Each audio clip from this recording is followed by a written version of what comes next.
माँ गंगा ने तो उनको बुलाया था, अब बोल रहे हैं कि माँ ने हमें गोद भी ले लिया है। पूरा एक नंबर झूठ आदमी है। उसका मन को भी मालूम है मैं झूठ बात करके वोट ले रहा हूँ बोल के। बीफ एक्सपोर्ट को नंबर 1 पे लाके बिठा दिया नरेंद्र मोदी जी और अमित शाह ने। अंदर जाने की कोशिश की तो हमारे साथ धक्का मुक्की हुई, गाली गलौज किया गया पुलिस प्रशासन द्वारा, तो वहां से हमको घसीट कर ले जाया गया पुलिस द्वारा। धक्का मुक्की फिर से हुई और हमको थाने ले गए। वो हिंदू हृदय सम्राट नहीं, सबसे बड़े हिंदू विरोधी हैं। 10 साल हो गया, कितने करोड़ों गोवंश, देशी गोवंश कत्लखाना में खत्म हो रहा है। मोदी जी पूरा झूठ बात कर रहे हैं। भगवान भोलेनाथ की नगरी काशी में हर कोई आकर एक बार गोता लगा लेना चाहता है, क्योंकि ये मोक्ष का द्वार भी कहा जाता है। लेकिन इस बार गौ माता को लेकर नया चर्चा शुरू हो चुका है। प्रधानमंत्री नरेंद्र मोदी तीसरी बार पर्चा दाखिल करने आ रहे हैं और इसी बीच गाय एक बड़ी मुद्दे के तौर पर भी देखी जा रही है। कुछ लोग साउथ इंडिया से गाय के नाम पर किस तरह की जाति हो रही है या गाय को लेकर चर्चा कितनी हो रही है, गाय की दशा और दिशा क्या है, इस पर बातचीत करने के लिए यहाँ आए हैं और इसी नाम पर पर्चा भी दाखिल कर रहे हैं। नरेंद्र मोदी के खिलाफ लड़ने की हिमाकत भी कर रहे हैं। लेकिन इस हिमाकत के बाद क्या कुछ उनको चुनौतियों का सामना भी करना पड़ रहा है, इन सब पर बात करेंगे। लेकिन गाय को लेकर इनकी समझ क्या है और कितने बड़े आंदोलन को लेकर ये यहाँ बनारस पहुँचे हैं, इस पर हम इनसे बातचीत करेंगे। हमारे साथ 2 सहयोगी हैं। सबसे पहले हम आपका परिचय जानना चाहते हैं कि आप बनारस आए तो ज़रूर हैं, लेकिन क्यों आए हैं, कहाँ से आए हैं? बनारस बाबा का नगरी है, सबको आना पड़ेगा इधर। और भोलेनाथ का नगरी पे मोदी जी का सरकार हुआ, ये आखिरी इलेक्शन होंगे। नहीं, ये आप कैसे कह सकते हैं कि आखिरी इलेक्शन है? पहले मैं दक्षिण से आया हूँ, कोलिशेट्टी शिव कुमार है। 7 तारीख को पहले नामांकन हुआ मेरा, सीरियल नंबर 1 है नॉमिनेशन में, और बैलेट में भी नंबर 1 होंगे। गौ माता को जिताने के वास्ते सभी वाराणसी के वोटर्स रेडी है। शिव कुमार को जिताने के वास्ते नहीं, गौ माता को जिताने के वास्ते। आप गौ माता की बात कर रहे हैं, गौ माता के सबसे बड़े हिमायती तो इन्हीं के पार्टी के लोग हैं और ये कहते भी हैं कि ये गौ माता के संरक्षण में सबसे बड़ा योगदान दे रहे हैं। सबसे बड़े योगदान इन लोग को गौ हत्यारों को दे रहे हैं। बीफ एक्सपोर्ट को नंबर 1 पे लाके बिठाए दिया नरेंद्र मोदी जी और अमित शाह ने। 10 साल पहले मोदी जी क्या बात करें, अकबर यूट्यूब में जाकर आप देख करो। 10 साल हो गया, कितने करोड़ों गोवंश, देशी गोवंश कत्लखाना में खत्म हो रहा है। और नरेंद्र मोदी जी गौ माता को राष्ट्रमाता घोषित करने से क्या तकलीफ आ रहा है उनको। और पिछले 10 साल से इतना गौ हत्या हो रहा है, हम लोग चिल्ला के पुकार के हंगामा करके आंदोलन कर रहे दक्षिण में, एक बार भी गौ हत्या के बारे में नहीं बात करते नरेंद्र मोदी जी। और बीफ एक्सपोर्ट इंडिया नंबर 1 हो चुका है। खुलेआम गौ हत्या है रहे, कंटेनर में लेके जा रहे, लग्जरी बस में गौ हत्या गोवंश को लेके जा रहे, ये नहीं रोक सक रहे। और बाबा का वाहन नंदी है, नंदी महाराज को कट कर दे रहे। और बाबा का शिवलिंग के ऊपर जो दूध चढ़ाएंगे वो गौ माता है, उसका भी कट कर दे रहे। ऐसा गोवंश को पूरा कट करने से गौ माता को, गाय का रक्षा करने वाला आखिरी पीढ़ी है हम लोग। प्रधानमंत्री जी अपने आप को सबसे बड़ा शिव भक्त बताते हैं और आप उन पर इतने बड़े आरोप लगा रहे हैं। 200% मोदी जी पूरा झूठ बात कर रहे हैं। बाबा का पास 2 चिट्ठी डालेंगे, नरेंद्र मोदी जी सही है नहीं बोलो तो नकली है बोल के बताएंगे। बाबा का सामने 2 चिट्ठी डालेंगे, मोदी जी आज आ रहे हैं ना, 1-2 चिट्ठी बाबा का सामने लगाएंगे, मोदी जी सही है नकली है बोलते, नकली निकलेंगे। ये मेरा सवाल है। और माँ गंगा ने बुलाया, बोला माँ गंगा का स्थिति कैसे देखो, कितना दुर्गंध है। हम लोग रोज़ आके माँ गंगा का बस साफ सफाई करके थोड़ा पानी चढ़ा के हम लोग चाहिए। माँ गंगा ने तो उनको बुलाया था, अब बोल रहे हैं कि माँ ने हमें गोद भी ले लिया है। पूरा एक नंबर झूठ आदमी है। उसका मन को भी मालूम है मैं झूठ बात करके वोट ले रहा हूँ बोल के। मगर आज टाइम आ गया, बाबा विश्वनाथ जी ने हमारे को इधर बुलाया, गौ माता को बुलाया, गौ माता को प्रथम स्थान में बिठाने के वास्ते हम लोग काशी नगरी पे आया। और इस बार गौ माता का राष्ट्रमाता घोषित होना चाहिए। बाबा का आशीर्वाद है, हमारा बालाजी भगवान ने ये काम करना है बोल के बाबा का ऊपर इधर हमारे को भेजा। हमारे साथ एक ऐसे शख्स भी हैं जिनके वीडियोस आप देखे होंगे पिछले 1-2 दिनों में, क्योंकि इन्होंने ही पूरा एक माहौल वहाँ पर बनाया और ये पता चला कि उस वक्त कलेक्ट्रेट में क्या हो रहा था जब नामांकन के लिए लोग लाइनों में खड़े थे। घंटों लाइनों में खड़े होने के बाद इन्होंने कहा कि ये किसी खास पार्टी के एजेंट है, यानी पुलिस वालों और प्रशासन पर बड़ा गंभीर आरोप लगाया और नीचे ज़मीन पर बैठे हुए थे। क्या नाम है आपका? जय गौ माता, नमो नारायण। मेरा नाम राजा सक्षम सिंह योगी है। आप देख सकते हैं चीख चीख कर आरओ के सामने, प्रशासन के सामने, अधिकारियों के सामने मेरा गला बैठ गया है। ऐसी नौबत क्यों आ गई कि आपको वहाँ चीखना पड़ा, ज़मीन पर बैठना पड़ा, पुलिस वाले आपको उठा के ले गए? नौबत ऐसी इसलिए आई क्योंकि हमारे जो प्रत्याशी हैं गौगठबंधन के अधिकृत प्रत्याशी कोलिशेट्टी शिव कुमार जी, इनका नामांकन हम लोगों ने 7 तारीख को पहला नामांकन कराया। उसमें इन्होंने 2 त्रुटियां बताई। उन त्रुटियों को सुधार करके एफिडेविट के साथ हम लोग 10 तारीख को वापस गए। हम लोग 9 बजे पहुँचे तो कहा गया 11 बजे आरओ आएंगे, 11 बजे तक वेट करिए। हम लोग 11 बजे तक वेट किए, फिर लाइन में लगे और जब लाइन में लगने के बाद हमारा नंबर आया तो ये कहते हैं कि आज आरओ व्यस्त है, आज आपका काम नहीं होगा। हमारा काम मात्र 2 मिनट का था। 2 मिनट में एफिडेविट देख करके उसको वो सही कर देते और हमारा नामांकन हो जाता, लेकिन उन्होंने एक्सेप्ट ही नहीं किया। कहते हैं आज बड़े बड़े लोगों का नामांकन होना है, आज आप लोग बताइए। मतलब निर्वाचन आयोग अधिकारी कहता है आज बड़े लोगों का नामांकन होना है, आप लोग छोटे लोग हैं, आप लोग आज बताइए। यह कह करके हमको वहाँ से भगा दिया जाता है। कहा जाता है कि आप 13 को आइए। हमने कहा भैया 13 को आएंगे तो क्या क्या क्या प्रमाण है कि आप 13 को हमारा नामांकन करवा दोगे? उस दिन भी ऐसे बहाने बता दोगे? तो कहते, हमने कहा भैया लिखित में दो। क्या लिखित में नहीं देंगे? तो हमने उसका विरोध किया। हमने अंदर जाने की कोशिश की तो हमारे साथ धक्का मुक्की हुई, गाली गलौज किया गया पुलिस प्रशासन द्वारा। उसके बाद हम शांतिपूर्ण ढंग से धरने पर बैठ गए। जब हम धरने पर बैठे तो वहाँ से हमको घसीट कर ले जाया गया। पुलिस द्वारा धक्का मुक्की फिर से हुई और हमको थाने ले गए।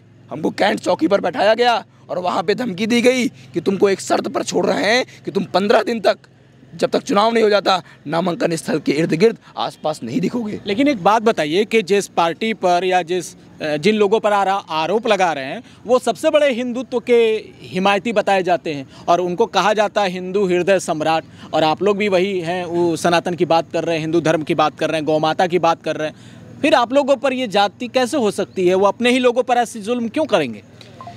वो हिंदू हृदय सम्राट नहीं, सबसे बड़े हिंदू विरोधी हैं। उन्होंने एक ढोंग रच रखा है, वो हिंदुत्व का ढोंग रचा रहे हैं और इस ढोंग में ये पूरी भाजपा षड्यंत्र के तहत हिंदुओं की चीज़ों को समाप्त करती जा रही है। हिंदुओं की गाय को ख़त्म कर रही है। हिंदुओं की गंगा में सीवर के पानी आ रहे हैं। हिंदुओं की गीता का अपमान हो रहा है। ये कर क्या रहे हैं? ये हिंदुत्व के समर्थक नहीं बल्कि हिंदू के विरोधी के रूप में काम कर रहे हैं और जनता की आंखों पर पट्टी बंधी हुई है। नहीं, ऐसे क्यों? वो तो कह रहे हैं कि हमने विश्वनाथ कॉरिडोर बना दिया, राम मंदिर बना दिया, गौशालाएं खोल दी गायों के रक्षा के लिए। फिर आपके बातों में उनके तर्क के हिसाब से ज़्यादा दम नहीं लगता। मैं बताता हूँ, आपने विश्वनाथ कॉरिडोर की बात करी। विश्वनाथ कॉरिडोर बनाने में 150 मंदिर, पौराणिक मंदिर नस्ता नाबूद कर दिए गए, मिट्टी में मिला दिए गए 150 मंदिर। क्या ये विकास है कि आप एक तरफ मंदिर बनाओगे, दूसरी तरफ आप पौराणिक मंदिर को नस्ता नाबूद कर दोगे अपना दिखाने के लिए कि हमने कॉरिडोर बनाया? ये किस तरह का विकास है? आपने राम मंदिर की बात की। राम मंदिर में मात्र ये पॉलिटिकल एजेंडा के थ्रू आधे अधूरे मंदिर में प्रतिष्ठा करते हैं। मंदिर पूरा नहीं बना होता है क्योंकि आचार संहिता लग जाती, इस वजह से ये प्रतिष्ठा करते हैं और देश के सर्वोच्च पद पर आसीन शंकराचार्य को बहिष्कार करते हैं। उनको जो है निमंत्रण नहीं देते हैं तो वो स्वयं नहीं आते हैं। कहते हैं कि हम आधे अधूरे मंदिर में जाकर पाप नहीं लेंगे। फिर आपने गौशाला की बात की। क्या हालत है गौशाला की? क्या हालत है गौ माता की? अरे गौशाला बनवा रहे हो एक तरफ, दूसरी तरफ गौ माता को काटने के लिए सब्सिडी दे रहे हो, छूट दे रहे हो। गौ माता को काटने की मशीन लगाने के लिए आप जो है आप उनको लाइसेंस दे रहे हो। आप जो है गौ माता को काटने वाली जो कंपनियां हैं उनसे चंदा ले रहे हो। आप इलेक्टोरल बॉन्ड देखिए, 2.5 करोड़ रुपए का चंदा साफ साफ दिख रहा है कि बीफ एक्सपोर्टिंग कंपनी ने भारतीय जनता पार्टी के खाते में दिया है। क्यों? अगर आप हिंदू हित ऐसी हो तो गौ माता के लिए क्यों कुछ नहीं कर रहे हो? क्यों मंदिर तोड़ रहे हो? अरे या तो इतना मंदिर औरंगजेब ने तोड़ा होगा या नरेंद्र दामोदर दास मोदी ने तोड़ा है, और कोई व्यक्ति नहीं है। बड़ा सवाल आप उठा रहे हैं। कोलिशेट्टी शिव कुमार जी, इतनी बड़ी पार्टी है, इतने बड़े नेता, वो कहते हैं कि विश्व के सबसे बड़े नेता हैं, कैसे टिक पाइएगा बनारस में उनके सामने? गावो विश्वस्य मातरा है, ये विश्व का माता गौ माता है। ये विश्व का नेता काहे के काली शोपुटप का नेता है। उन्होंने मोदी जी का काम हो गया, माँ गंगा ने उसको फिर वापस गुजरात को भेजने का काम पे लगा है। और ज़रूर हम लोग इस बार गौ माता को जिताने का और गौ माता को बचाने का आज वाराणसी का वोटर्स का हाथ में है। और राष्ट्रमाता घोषित करना है। गौ माता को कैसे किसी और गौ माता को राष्ट्रमाता घोषित करना चाहिए। धर्म के नाम पे वोट मांग के अधर्म का काम कर रहे हैं उन लोग। और एक इम्पॉर्टेंट चीज़ भी आपको बताना चाहिए, काशी नगरी वाराणसी में करपत्री महाराज का जन्म स्थल है। करपत्री महाराज का एक ही संकल्प है, पूरा देश में गौ हत्या रोकना चाहिए। उनका श्राप लग के इंदिरा गांधी का परिवार को क्या हुआ आपको सबको भी मालूम है। वही श्राप नरेंद्र मोदी जी को और अमित शाह को जरूर लगेंगे, क्योंकि जो करपत्री महाराज का संकल्प वो भी बनारस के वाराणसी का जन्म स्थल में पैदा हुआ। इतना तपोस व्यक्ति का एक ही संकल्प था, गौ माता राष्ट्रमाता घोषित होना चाहिए पूरे देश में। ये सब शुभ प्रदान होना बोलो तो गाय पहले आने का है, बगैर गाय कुछ भी नहीं काम कर सकते। इस स्थिति में गाय का हालत क्या है आपको सबको मालूम है। तो ये खुलेआम गौ हत्या हो रहा है। निजी तौर पर आप गाय के लिए क्या कर रहे हैं? जैसे आप गाय के ऊपर इतनी बड़ी बड़ी बातें कह रहे हैं, तो लोग जानना भी चाहेंगे कि आप गाय को लेकर क्या कर रहे हैं, अब तक आपने क्या किया? एक बार हैदराबाद में हमारा गौशाला को आने से आपको सबको मालूम होंगे मेरे पास कितना गाय है। मेरा खुद का ज़मीन में लगाया है, 3 जगहों पे लगाया है, एक जगह पे नहीं, 3 जगहों पे मेरे पास 2000 आसपास गौ माता जो कत्ल करने को जाने से छोटे छोटे बछड़े के साथ भी मैं हम लोग उसको पकड़ के हमारा गौशाला में छोड़ के पिछले 5 साल से हम लोग गौ सेवा कर रहे हैं युग तुलसी फाउंडेशन के नाम से। एक बार सभी लोग आके देख सकते हैं हम लोग क्या कर रहे हैं हैदराबाद में। हैदराबाद में गौ रक्षा करना बोले तो मामूली बात नहीं है, फिर भी हम लोग भगवान का आशीर्वाद से कर रहे हैं। बनारस के लोगों के बीच में जब आप जा रहे हैं तो आपकी बातों को लोग कितना समझ रहे हैं, या गौ माता की जो बात आप कर रहे हैं कि राष्ट्र माता घोषित करना है, उस पर लोगों का कितना समर्थन मिल रहा है? आप भी पूछ सकते, इतना लोग है इधर, कोई भी जाके आप इस बार किसको वोट डालेंगे बोलो तो हम लोग गौ माता को वोट डालेंगे बोल के इतना प्रचार हम लोग कर रहे। गाय का रक्षा हो तो अपन का खुद अपन रक्षा होना ही चाहिए। बगैर गाय रक्षा करे तो अपन रक्षा करने का मतलब ही नहीं है। अपन को सेव करने बोलो तो गौ माता जीना चाहिए। कई लोग ये भी सवाल उठा रहे हैं कि आप लोग प्रधानमंत्री के खिलाफ पब्लिसिटी स्टंट कर रहे हैं और एक फेम लेकर यहाँ से जाना चाहते हैं ताकि आपका कोई और मकसद पूरा हो जाए। मोदी जी को मुक्त करने के वास्ते हम लोग इधर आए हैं, मोक्ष स्थल पे। खाली शो पुटअप करने के वास्ते आदमी आए तो 2 महीने से ऐसा काम नहीं करेंगे। और हमारा जो नामांकन दाखिल हुआ वो पूरा बाबा का आशीर्वाद से पहले नामांकन हुआ, बाद में कितना 200 लोग आए पीछे चले गए। आज पूरा 10 के अंदर नामांकन हुआ। अभी इसमें स्क्रूटनी में कितने को उन लोग निकाल देते वो भी देखना चाहिए। उनका टारगेट है हम तो बनारस को छोड़ के नहीं जाएंगे, बाबा का आदेश है ये और बाबा का संदेश है गौ माता और नंदी महाराज को बचाने का है। उनको माँ गंगा ने बुलाया था, आपको किसने बुलाया है? हमारों को तो गौ माता ने बुलाया। गौ माता का राष्ट्र माता घोषित करने के वास्ते हम लोग इधर आए। जगत गुरु शंकराचार्य स्वामी जी का आशीर्वाद है हमारा को, और हम लोग 200% यही काम पे पिछले 5 साल से कर रहे हैं। हैदराबाद में दक्षिण में हम लोग क्या कर रहे हैं एक बार आप इंक्वायरी कर सकते हैं। शिव कुमार जी, कोलिशेट्टी शिव कुमार जी, युग तुलसी फाउंडेशन दक्षिण में क्या काम कर रहे हैं सभी स्वामी जी लोग को मालूम है। जगत गुरु शंकराचार्य स्वामी जी लेके सभी लोग को मालूम है। मैं तिरुपति बालाजी भगवान के पास ट्रस्टी भी काम करा है, तो बालाजी भगवान के पास तिरुमला में कैसा वातावरण रहेंगे वो वातावरण हम लोग बनारस में लाने का पूरा हमारा पास प्लानिंग है। वो ला के बताएंगे और बनारस को छोड़ पे किधर भी हम लोग नहीं जाएंगे। कितने लोगों का समर्थन आपको मिल रहा है बनारस में? सभी साधु संत लोग का, स्वामी जी सभी लोग का हमारा को पूरा तरीके समर्थन वो हमारा पास है, हमारे को दे रहे हैं उन लोग। और इलेक्शन में हमारे को आगे लेके जाने का सभी वोटर से पूरा पॉजिटिव तरीके से हम लोग को समर्थन कर रहे। और अपर का पार्टी का चुनाव चिन्ह भी मिल गया, रोड रोलर। वो चुनाव चिन्ह सबका घर में हम कितना प्रयास करके लेके जा रहे। गौ माता ही आगे लेके जा रहे, पीछे भगवान भोलेनाथ और बालाजी भगवान हमारा साथ में है। 100% इस चुनाव में गौ माता को जिताने का काम बनारस वोटर्स ले लिए और गौ माता को बचाने का वास्ते आगे आ रहे हैं। ठीक है, तो सक्षम ये बताइए कि गौ माता की बात तो लोग करते हैं, लेकिन क्या इसके नाम पर वोट भी पड़ता है? क्योंकि उनका टारगेट है कि 10 लाख वोटों से इस बार उनको जिताना है प्रधानमंत्री जी को। ये तो मैं जितने भी मतदाता हमको देख रहे हैं उनसे मैं अनुरोध करना चाहूँगा और एक संदेश भी देना चाहूँगा कि इस बार अगर आप ऐसे किसी भी दल को वोट देते हैं, क्योंकि हमने जब गौ गठबंधन बनाया जगतगुरु शंकराचार्य जी के आशीर्वाद से, तो उस समय हम लोगों ने 2600 रजिस्टर्ड पार्टियां हैं पूरे देश भर में, उन सब से हम लोगों ने संपर्क साधा और किसी को पत्र के माध्यम से, किसी से फिजिकल मिले। पत्र तो सबके पास पहुंचा। हमने कहा कि आप अपने मैनिफेस्टो में, आप अपने जो आपका एजेंडा है, प्रोपोगंडा है, उसमें गौ माता को डालिए और गौ माता को राष्ट्रमाता, दो बातें हम लोग रखी, गौ माता को राष्ट्रमाता घोषित करिए और गौ हत्या को पूरे देश में पूर्णतः प्रतिबंधित करने के कठोर कानून बनाइए। इस 2 मांगों के साथ हम लोग सभी राष्ट्रीय अध्यक्षों को अप्रोच किए, लेकिन उसमें से मात्र 76 दल हैं जो गौ माता के समर्थन में आए, जो हमारे गौ गठबंधन में शामिल हुए। अन्य सभी दलों ने इसको इग्नोर किया। तो ऐसे जो भी दल हैं जिन्होंने इग्नोर किया, मतलब वो कसाई हैं। हम लोगों ने 2 चीज़ कहा, भाई और कसाई। ये जो लोकसभा का चुनाव है ये भाई और कसाई का है। भाई मतलब वो जो गौ माता को अपनी माता मानते हैं, माता मानने वाला, अब हमारी माता को माता तो वो भी मानते हैं, माता मानते हैं, लेकिन वो उस माता के लिए कुछ कार्य नहीं कर रहे हैं, बस दिखावे की माता है। एक होता है ना कि दिखावे में आप माता बोल दीजिए, और एक दिल से माता। अगर दिल से माता मानते होते तो दिल से माता मानने के लिए वो काम करते। काम नहीं कर रहे, माता को कटवा रहे हैं। अरे माता को कटवाने वाला असली बेटा कैसे हो सकता है, आप बताइए?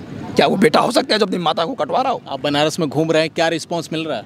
रिस्पॉन्स बहुत अच्छा है और लोग गौ माता के नाम पर एकजुट हो सकते हैं। अपनी माता के नाम पर कौन नहीं आगे आएगा? अपनी सबकी माता, सभी सनातनियों की माता है। अच्छा, उम्मीद है कि आपको ये लगता है कि अब आपका नामांकन बचा रहेगा और आप चुनाव में कंटेस्ट कर पाएंगे, या अभी भी आपके मन में कोई संशय, किसी बात का कोई डर है? नहीं, कुछ संकोच नहीं है। गौ माता का आशीर्वाद, बाबा का आशीर्वाद हमारा ऊपर परिपूर्ण है। हमारा को गौ माता आगे लेके जाएंगे। और मैं पहले भी बोला, अभी भी बोल रहा हूँ, जो गंगा मैया ने नरेंद्र मोदी जी को इधर बुलाया और देश में इन्होंने एक अच्छे फोटो उतरता, स्वच्छ भारत कर रहे बोल के, इधर तो स्वच्छ भारत 0 है। इधर स्वच्छ भारत नहीं है, कुछ भी नहीं है। और मोदी जी का हालत बिल्कुल बेकार हो गया बनारस में। और वोटर्स के सामने कभी भी जो प्रत्याशी चुन के आए तो वोटर्स को मिलना चाहिए, हर समय मिलना चाहिए। इन्हों इधर चुन के सीधा दिल्ली को भाग के चले जाते हैं। और 10 साल में 10 बार भी मोदी जी वाराणसी आए नहीं आए मेरे को तो मालूम नहीं। सब तो लोग तो प्रत्याशी बोलो तो सबको अवेलेबल में रहना चाहिए। बिल्कुल। और ये चुन के आने के बाद सीधा दिल्ली में जाए तो इधर का जो तकलीफ जनता का है वो बोलने के वास्ते लोकल एमएलए से बात करें तो काम नहीं होता। जो एमपी है वो एमपी का काम करेंगे, एमएलए का काम करेंगे। और ये देश के प्रधानी का संसदीय क्षेत्र में गंगा मैया का हालत इतना बेकार, इतना गंदगी है और इतने करोड़ों पैसे गंगा में चले गए। आके देख सकते, एक पूरा दिन मोदी जी साफ सफाई भी नहीं कर सकता, 1-2 खाली फोटो उतरते चले जाता है। एक पूरा दिन गंगा मैया के पास रहे तो मोदी जी को मालूम होता गंगा मैया का हालत। आपको लगता है कि चुनाव में ये सब मुद्दा बन पाएगा? ये पूरा मुद्दा बताने के वास्ते हमारे को युग तुलसी पार्टी गौ गठबंधन से खड़ा हुआ बोल के दिख रहा। हम लोग तो गौ माता राष्ट्रमाता घोषित करने, गौ हत्या बंद करने के वास्ते आया, मगर इधर आने के बाद अधिक तरह का समस्या दिख रहा है। स्वच्छ भारत तो पूरा 0 है बनारस में। हम लोग तिरुमला में कैसा रहता वैसा हम लोग इधर बताएंगे और बनारस वालों को एक अच्छा बहुमान हम देंगे। पूरा बनारस में रहने वालों को सभी का हम बालाजी भवन का दर्शन कराएंगे। क्या बात है।